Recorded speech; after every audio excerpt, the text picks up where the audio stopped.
So today we'll be looking at the English Electric Canberra, or at least the fuselage of one. Shortly after World War II, the Royal Air Force realized that they will need a new bomber that could fly higher, faster, and be able to carry nuclear weaponry then. And so with all that in mind, they then decided to turn to their aircraft manufacturers with those parameters and say, hey, can you guys produce us an aircraft? And English Electric said, sure, here's an aircraft for you. That we took those parameters and designed, and lo and behold, the Canberra was produced. It was able to fly at around 40,000 feet and carry upwards of around 6,000 pounds of bombs internally, as well as a couple of rocket pods, or about 2,000 pounds of bombs under each wing. Sorry, I had to think about that for a second. As well as, being nuclear capable. And immediately you notice, just by looking at the nose wheel here, that nose wheel isn't compressed. It is sitting in its effectively natural resting position. So the camper is set very low to the ground, and you start to wonder, how did they load the bombs? I haven't been able to find an exact answer when talking to members, but one would think it would be some form of a trench below the bomb bay that would then allow them to lift the bombs into the bomb bay underneath.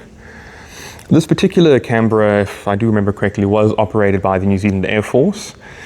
However, it was found in a shed in a very, very bad condition, and a group was formed, dubbed the Canberra Support Group. They bought the Canberra and have refurbished it to display worthiness. We are doubtful that it will ever fly again because the corrosion within it is quite bad. We do have the wings and rest of the empennage at the back. However, they're in storage as we do not have the space for this aircraft to be put back together completely yet. We are hopeful that at some time we will get the space. I say we, it's the New Zealand Warbirds Association, but it is planned to have the Canberra back together in one piece.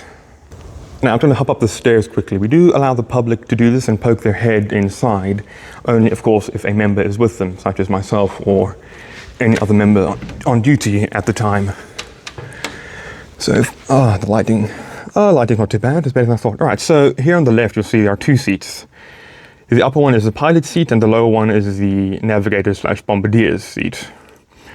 There's not a lot of room, it's very, very claustrophobic in here. How those pilots did it and navigators did it, I don't know, I'll take my hat off to them.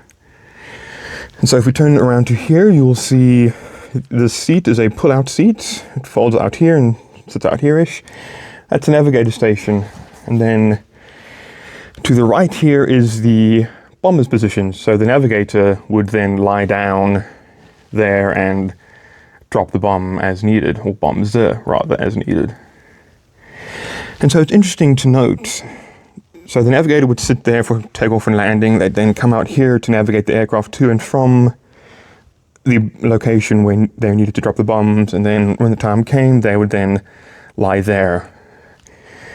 One then starts to wonder who did more work, the bomber, navigator, or the pilot. Fun question for you to ponder. Another, I don't know if you can call it an interesting fact, but a fact nevertheless, is this aircraft and others like it only had one ejection seat, that being the pilot. The poor navigator had to hope that they had a nice enough pilot to keep the aircraft level in order for them to get enough time to come out to here, grab the parachute, pop open this door, whether it was jettisoned off or just open like that, I'm not sure, and then pull a lever to open that their windbreak door. That was a necessity because if not, once the navigator jumped out, they would then be caught by the wind and sent back into the engines and turned into pink mist, which is not very ideal if you ask me. So they had the windbreak door to block the wind and stop them being turned into pink mist. You can see who the designers in Royal Air Force thought were more expendable. I've come around to underneath the Canberra so I can just quickly show you the bomb bay. It's interesting to think that only 6,000 pounds of bombs could fit in here, whereas the Lancaster could carry about upwards of 22,000 pounds, and that's not even 10 years older than this aircraft. Interesting to note. But down here we have a scale model of what this aircraft looked like and should look like when in one total piece. Interesting to note that you can see the Canberra bombers had an offset cockpit. Why that is, I can't tell you exactly, but the original ones did have a full cockpit that went across the entire fuselage. It was just maybe the design they decided to do, in lowering the navigator to below the pilot. I'm not sure. If you know in the comments, please feel free to let me know.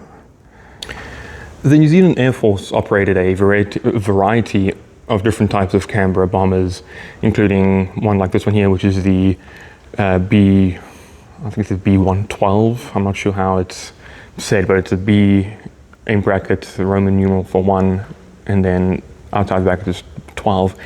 If you know how to pronounce it better than me, feel free. If not, just keep it as a B112. The Canberras were operated between 1958 through to 1970. I've come here to the nose of the Canberra. If I just come around here, you can see the plexiglass, I think it's plexiglass at least, the plexiglass nose.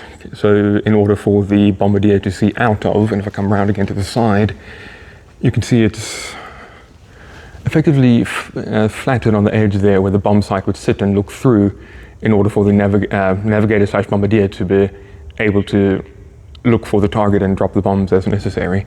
What that is protruding out of the nose like that, I am not 100% sure. If anyone knows what it is, please feel free to let me know in the comments.